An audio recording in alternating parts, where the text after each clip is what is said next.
All he wanted was to belong, to take an unforgettable journey where no one has dared to go, where no one has gone before. Be prepared. Some things are beyond legend. There is only one. He is.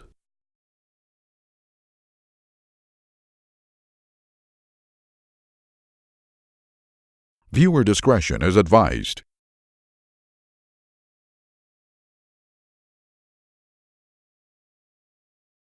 Hello and welcome to Blackmans Bay Studios. My name's Mick, and this is my old mate Keith.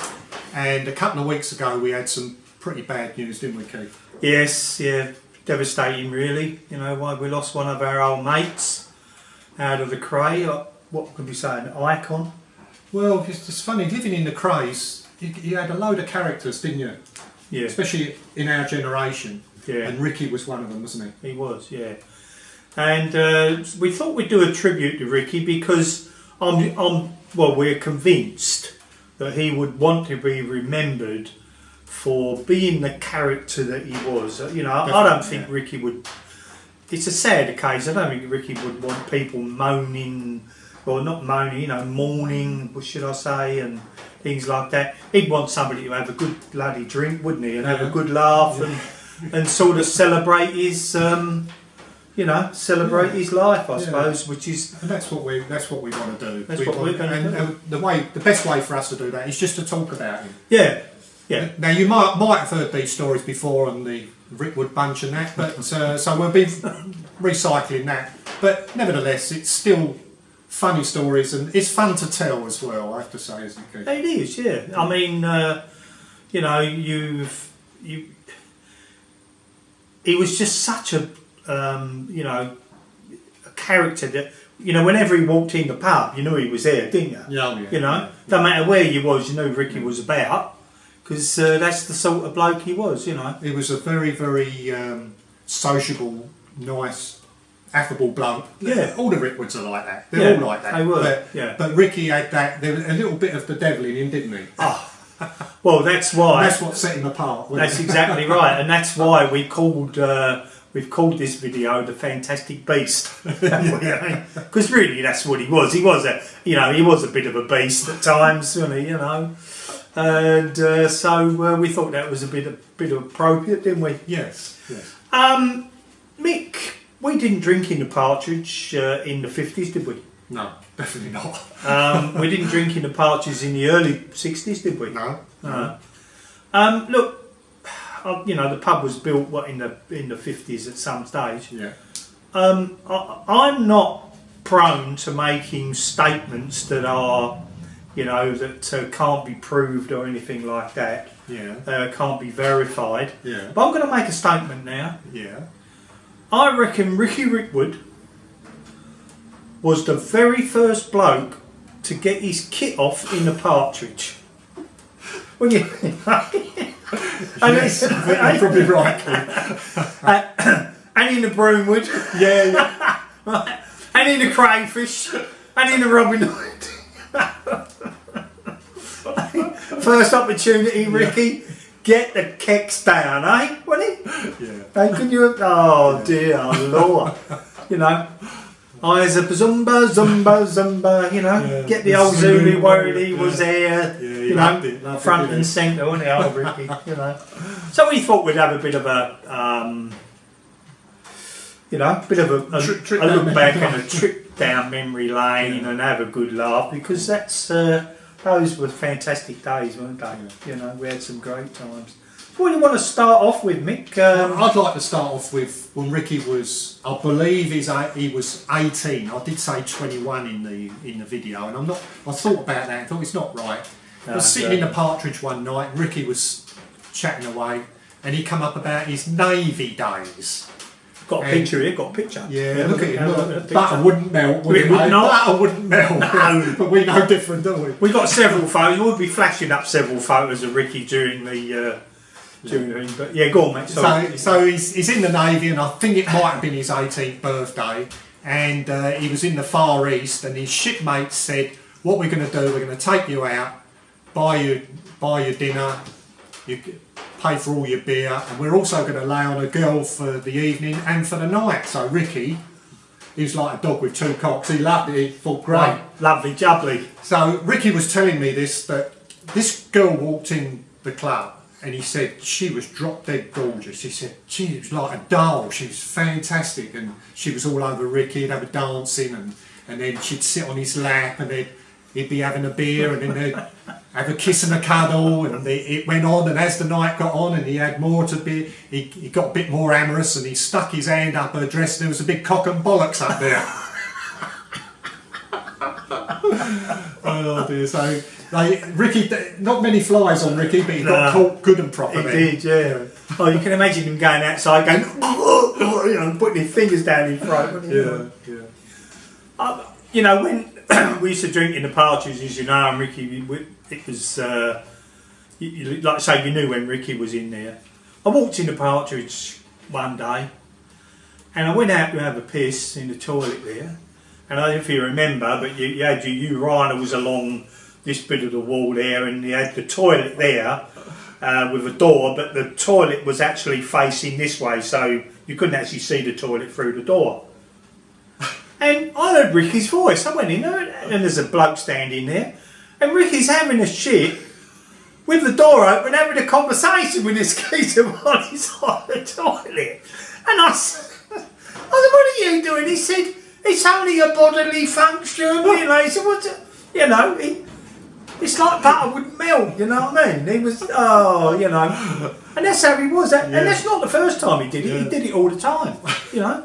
He never closed the door while he was having a crap, did he? No. You know. And, well, what about the farts, Mick? Yes, now can we put something to bed here once and for all? Let's talk about this for the last time. Right. The last time. Right. We went on holiday down to Hastings, didn't we? We did. And we was in a caravan, and in our caravan there was Ricky, myself, Keith, Martin Hodson, and Steve Banwell. Well, Steve Banwell lasted 5-10 minutes. He couldn't handle it. He couldn't handle, especially him with all the 20 curries a week he was eating. Keith dropped his guts. That was it. Steve said, "I can't handle this," and he went literally straight away, didn't he? So Keith and Martin were down one end, and me and Ricky were down the other. And we were getting ready to go out one night, and we're both sitting on the bed. We've got no top on, I had these nearly new Levi jeans. Now, if you remember in those days, Levi's cost a chunk of change, you know. We weren't earning a lot, you know. So, you know, a bit of a pride and joy there. Anyway, as we're sitting face to face, Ricky feels that he wants to have a fart, so he thought, oh no, I'll fart in Nick's face. So he jumped up, turned round, stuck his arse in my face. He had a fart and he had a follow through.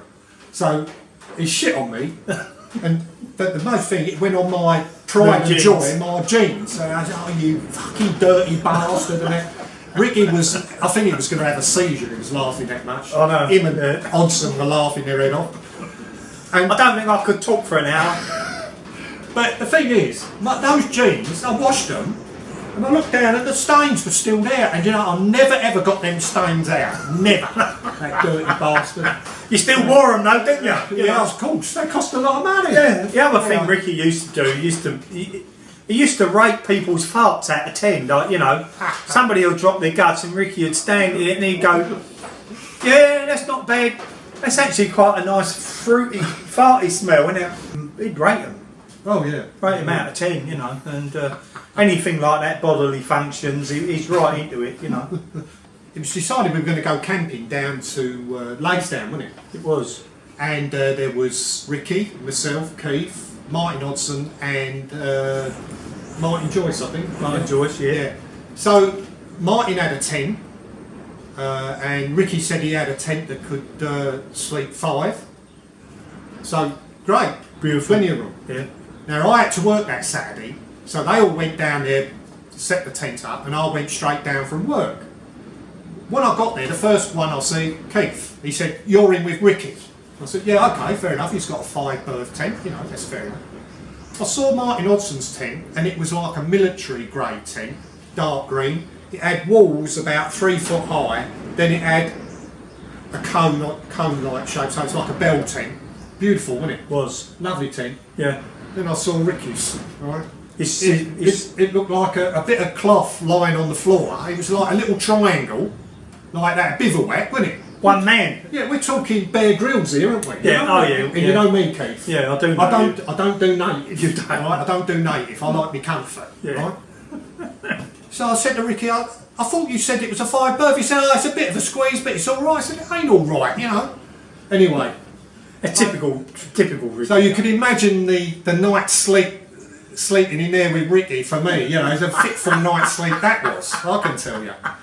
The funny thing is, we had plenty of room in our tent. He could come in there. Yeah. Didn't want to leave Ricky on his own. No, poor old Ricky, I didn't leave him on his own. But we got out of that. We got up in the morning when they had some breakfast somewhere. We took a walk from Laysdown to Minster across the cliffs. Yeah. And we're walking along, and Ricky, he's always been fascinated by shit, I've got to say. He's got his socks and shoes off, and he's jumping in all shit. Yeah. Right? Jumping in all shit, picking it up, throwing it at everyone. He's going, it's only grass. He's got it in his hands. He's got it in his like toes. snowballs out of it. Yeah. It's only grass. He's going, oh, leave it out, Rick. Eh? Didn't he? Yeah, he did. Yeah. Oh dear. Yeah. And Mick's already mentioned the Caravan that we had, or one of the many times we went down to Hastings in the Caravan. And this particular weekend, we got lucky and we pulled these 4 birds, and we got them back into the Caravan. And as soon as we got in the berth of this Caravan, I made for the double bed and claimed it as myself. And the double bed sort of was also a table. Do you remember they used to flip it up and whatever? So that was me sorted. Mick had always, I don't know where it was. Anyway, so pulled this bird, go back to the Caravan, and in the morning I'm laying there with this. The bed broke. Do you remember the bed? The bed collapsed one side. So I'm lying there like that anyway. Ricky gets up because there was a curtain, so he pulls the curtain, and he was going to make a cup of tea. So he got the kettle and there's a box of matches on there to light the gas stove, and he was just about to pick them up, and this girl said, "Oi, don't open them, my fucking eyelashes are in there." Lovely girl, yeah. Lovely girl, yeah. And then as Ricky's making a cup of tea, and this girl said, "Oh, we'll have a cup of tea." He said, "Oh, you don't get bed and breakfast here." And he said, "Go on, fuck off out of it."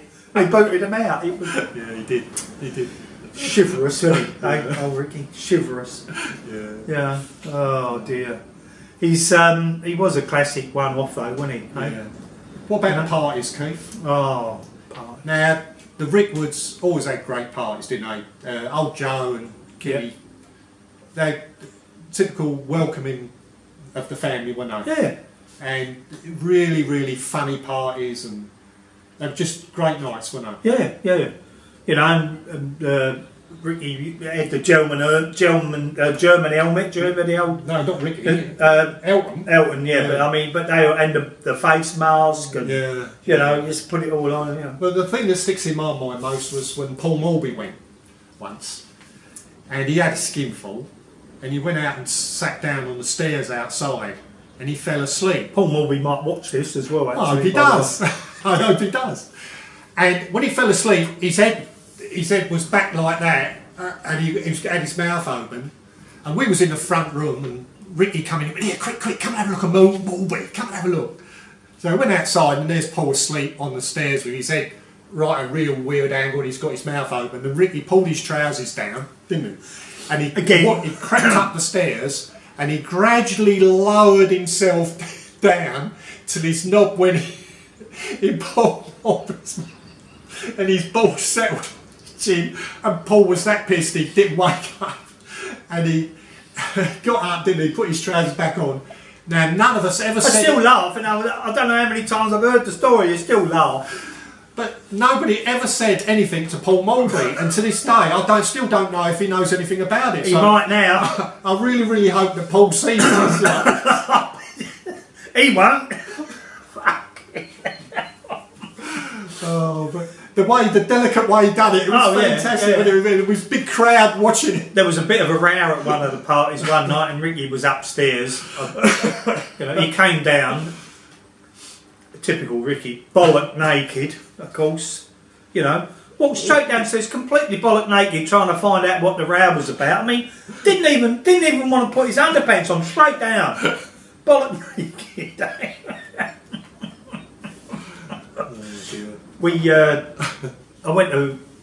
Me and Kenny Osborne, we went out to Bahrain to work in 1977 it was, and we get out there and they had a sort of a welcoming barbecue for us because, like I say, Dickie Hooker was there and Ricky, myself, and there's a few others there. It's actually, I've got a little photo there of the football team when we played for Great Britain. We was the Great Britain football team in Bahrain, and there's the shot there. You can see Ricky. It's a bit blurred, but you know who it is. Anyway, so had this barbecue, walked in there, and Ricky, he's doing the cooking, and he's got the apron on, right down to the knees. Oh, mate, how are you? Didn't have a shirt on. How are you? Great, lovely. He turned round, and there's women at this barbecue as well. I don't know where they all came from. There's all these women. Turn round and he's bollock naked. His hairy arse is standing there looking at everybody while he's in that. I mean, this is an Islamic country. I mean, who in their right mind will get bollock naked to cook at a barbecue? Ricky would, yeah. Ricky would. Can you, No. Talk about the fishing, Mick, go on. Well, we started. I joined the Partridge Fishing Club. Yeah. So you had a combination of Ricky and Teddy Godwood. Yeah. So a win double. Yeah, definitely. So they're playing. Teddy Godwood was just unbelievable, the things he was doing. But Ricky had this story that he told about Joe Loveridge, and it was. Joe Loveridge used to honk his, bit like Stevie Bowman, used to honk his ring up at the turn of hat, didn't he, Joe? Straight out with it. Anyway, Loveridge honks his ring up over the side of the boat and loses his false teeth out, right? So, for a laugh,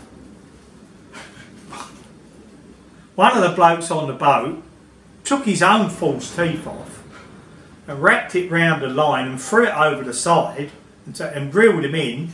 And he went up to Joe Loveridge. He said, "Here, Joe, you're never going to believe it." He said, "Look, they just come up on my hook." And they unwound them, and Joe put them in his head, like put them in his mouth, like he said, "No, they ain't lying." He got them and threw them over the side of the fucking boat. Right? Now, everybody, of course, laughed, but it's one of those urban legends. Yeah. That story. Yeah. It's a well-known, never actually. I don't know. It might have happened, but. It always happened to a mate of a mate or someone's brother, But the reason I'm telling you that I heard Ricky tell that story that many times, he believed it, He was, everywhere we went he told that story, and because everybody laughed and all, but I'm convinced that he thought about, The thing is, when you think of that story, and when you think of Joe Loveridge, if it was going to happen to anybody, it would happen to Joe Loveridge, wouldn't it? Yeah. Oh, yeah. Yeah. You imagine it. Yeah. The other one that Ricky used to tell about Joe Loveridge is when they came home from... Joe Loveridge used to wear a boiler suit to the fishing goes. And they're coming home and Joe Loveridge, wants to go crap badly. Anyway, he goes behind this bush, squats down, takes the boiler suit down. And when he's finished... He's put the boiler suit on like that, and all this shit in the back of it, and he's come back and smacked him straight in the back of the head, all this crap in the back of the head, And again, that's an urban legend, but Ricky was, I'm so convinced he told it that many times, I'm sure he believed it. Of the two, I'm more likely to, having been fishing with them, yeah. I'm more likely to believe the second one, because Dave Ado was there, because he was driving, and Terry Hodson, and they never said that it weren't true, did they? Mm. And they were there. Yeah, it could have been. I mean, this happened before I started going, but I've seen. We still went. Joe Loveridge and Teddy Godwood, and it was like a comedy act then too. Yeah. But we're getting off the subject here, but if Ricky was telling that story, the chances are the second one is going to be true. Yeah, yeah. Yeah, so, you know, Ricky was, he was a one-off, wasn't he? Yes. You know, there was a lot of one-offs in the craze, and Ricky was one of them. Yeah, yeah. So, you know, so we're gonna raise a beer to him. Yeah, you couldn't raise a cup of tea. It's got to be a could beer. Be a, yeah. It couldn't be anything else. You know, so, Ricky. So you know, to the Ricky. memory of Ricky gave us so many laughs, and we're still laughing now. Yeah. Well, thanks very much to Ricky for enriching our lives. And look, our commiserations obviously to the whole of the family, and but look, rest assured that Ricky will not be forgotten. No, you won't. Certainly won't. Thanks very much. Thanks very much for watching. Bye. Bye-bye. Bye.